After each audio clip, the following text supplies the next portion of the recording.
आदाब। मैं हूं आपका साथी अनवर खान। आज हम कुछ बात करेंगे उर्दू कवायद की तदरीस के हवाले से। कवायद लफ्ज़ कायदे से बना है। कवायद ज़बान यानी कि लैंग्वेज ग्रामर किसी भी लैंग्वेज के असूलों के बारे में, रूल्स एंड रेगुलेशंस के बारे में बताती है। इसमें सबसे पहली बात आती है लफ्ज़ों के बारे में कि जितने भी लफ्ज़ हैं उनके हवाले से ग्रामर क्या कहती है।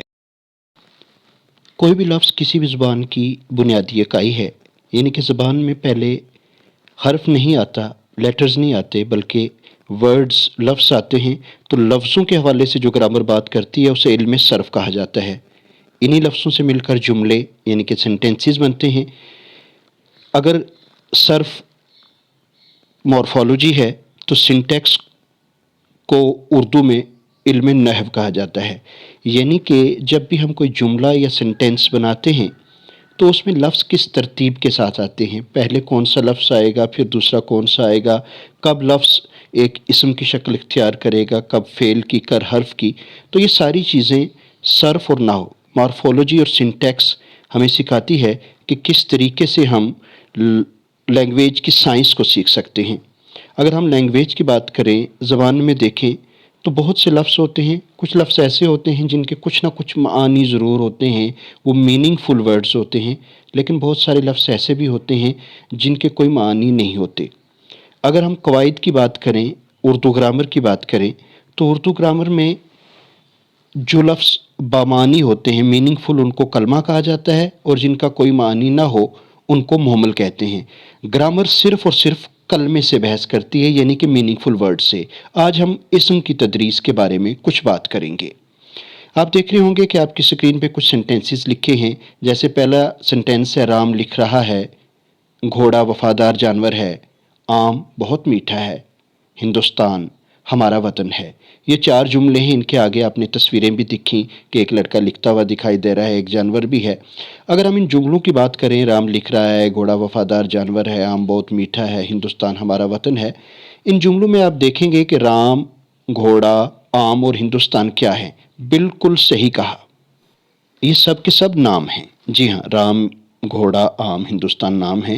तो अगर हम ग्रामर की बात करें तो ग्रामर में नामों को इस्म कहा जाता है। जी हाँ, वो लफ्ज़ जो नाम के लिए इस्तेमाल हो उसे इस्म कहते हैं। अगर हम इसकी डेफिनेशन या तारीफ़ तलाश करें तो हम ये कह सकते हैं, किसी भी शख्स, मुकाम, चीज़ या वाक़ये के नामों के लिए इस्तेमाल होने वाले लफ्ज़ों को इस्म कहा जाता है। जैसे अंग्रेज़ी में कहते हैं ना कि नेमिंग वर्ड्स आर नोन, तो नाम जिस लफ्ज़ से पता चले वो इस्म है।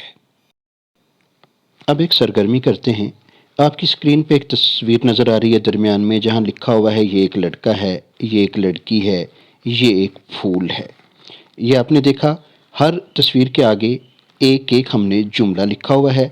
इसी तरह की अब हम आपको एक और तस्वीर दिखाएंगे और उस तस्वीर में भी कुछ जुमले लिखे हुए हैं। ये तस्वीर आप देखें, ये लड़की मुस्कुरा रही है, ये लड़का देख रहा है, ये एक फूल है। तो इस तस्वीर में भी कुछ जुमले हैं, पहली वाली तस्वीर में भी कुछ जुमले थे।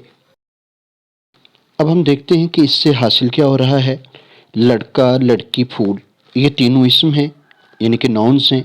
हर लड़के को लड़का कहा जाता है, हर लड़की को लड़की, और हर फूल को फूल ही कहा जाता है। तो हम ये कह सकते हैं कि एक ही किस्म की हर चीज़ को एक ही नाम से पुकारते हैं। जी हाँ, ऐसे नामों को कवायद में इसमें आम या इसमें नकरा कहा जाता है। जी हाँ, इसमें नकरा या इसमें आम कहते हैं। अब इसकी अगर डेफिनेशन या तारीफ़ की बात की जाए तो ये यूँ दी जा सकती है कि वो इसम जो एक ही किस्म की हर चीज़ को एक ही नाम से पुकारने के लिए इस्तेमाल हो, ऐसे नामों को या ऐसे लफ्ज़ों को इसमें आम या इसमें नकरा कहा जाता है। तो ये होगी हमारी इसमें नकरा की डेफिनेशन। एक और सरगर्मी करते हैं। अपनी स्क्रीन पे देख रहे होंगे महात्मा गांधी का फ़ोटो है, ताजमहल और भारत का नक्शा है। इसके साथ मैंने कुछ जुमले भी लिखे हैं कि महात्मा गांधी को बाबाए कौम कहा जाता है, ताजमहल एक खूबसूरत इमारत है, भारत हमारा वतन है। ये तस्वीरें भी आपने देखी और उनके साथ साथ लिखे हुए जो जुमले थे وہ بھی میں نے پڑھ دیے، یقیناً آپ نے وہ بھی دیکھے۔ اب آگے بڑھتے ہیں اور یہ دیکھیے کہ ان تصویروں میں خاص چیز یا شخص کون ہے۔ مہاتما گاندھی سب جانتے ہیں، خاص تاج محل 7 عجوبوں میں سے ایک، بھارت دنیا کی سب سے بڑی جمہوریت اور ہمارا پیارا وطن، یہ سب نام خاص ہیں۔ تو جو لوگ خاص نام ہوں ان کو اسم معرفہ یا اسم خاص کہا جاتا ہے۔ اب اس کی اگر ہم ڈیفینیشن دیکھیں تو کسی بھی خاص چیز، خاص جگہ یا خاص شخص کے نام کو ظاہر کرنے والے اسم کو یا لفظ کو اسم خاص یا اسم معرفہ کہا جاتا ہے۔ یعنی کہ عام آدمی، ہر لڑکا ہے، وہ اسم نکرہ ہو گیا۔ تاج محل عمارت ہے لیکن خاص عمارت ہے، لہٰذا یہ اسم معرفہ کہلائے گی۔ اب آگے کچھ اور جملے دیکھتے ہیں، یہ ایک ایکٹیویٹی ہے۔ یہ دیکھیں، یہ ایک کتا ہے، ایک کتے کی تصویر ہے۔ یہ ایک بلی ہے، ساتھ میں آپ نے ایک بلی کی تصویر دیکھی۔ یہ ایک لڑکا ہے، اس کے ساتھ آپ ایک لڑکے کی تصویر دیکھ رہے ہیں، اور جو چوتھی تصویر ہے وہ ایک کتاب کی تصویر ہے۔ اس کے ساتھ جملہ لکھا ہوا ہے، یہ ایک کتاب ہے۔ ایک کتا، ایک بلی، ایک لڑکا، ایک کتاب، یہ تصویر آپ نے دیکھی۔ اب ہم ایک اور تصویر دیکھتے ہیں، حصہ بے۔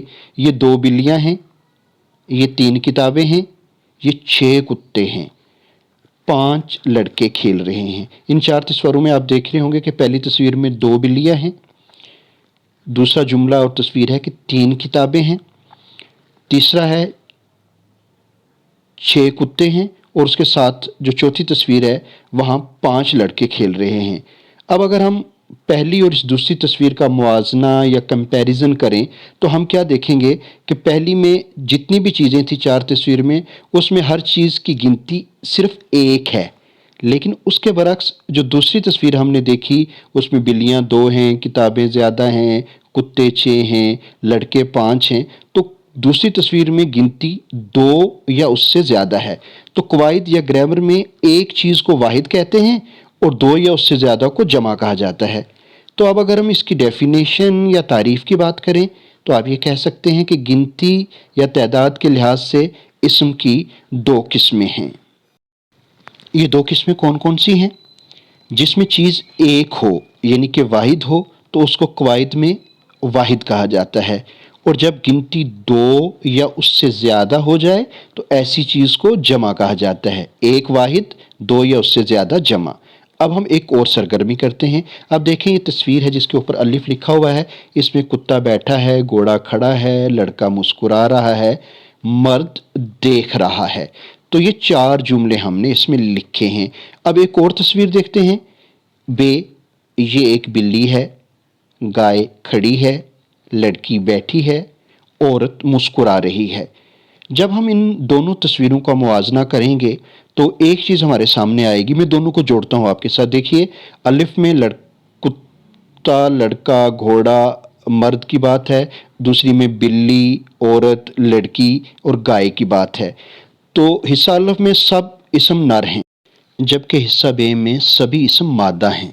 تو اگر ہم قواعد کی بات کریں تو قواعد میں نر کو یعنی کہ میل کو مذکر کہا جاتا ہے اور مادہ کو یعنی فیمیل کو مؤنث کہا جاتا ہے۔ تو اگر ہم ڈیفینیشن کی بات کریں نا تو گرامر میں جینڈر یا جنس کے اعتبار سے جو اسم کی قسمیں بنتی ہیں وہ 2 ہیں، یعنی کہ جینڈر کے حساب سے اسم کو 2 حصوں میں تقسیم کیا جاتا ہے۔ ایک حصے کو مذکر اور دوسرے کو مؤنث کہا جاتا ہے۔ نر کو مذکر اور مادہ کو مؤنث کہتے ہیں۔ تو یہ کچھ بات تھی آج اسم کے حوالے سے جو آپ کے ساتھ۔ اگلے ویڈیو میں ہم مؤنث اور مذکر کے جو رولز ہیں ان کے حوالے سے آپ کے ساتھ گفتگو کریں گے۔ بہت شکریہ۔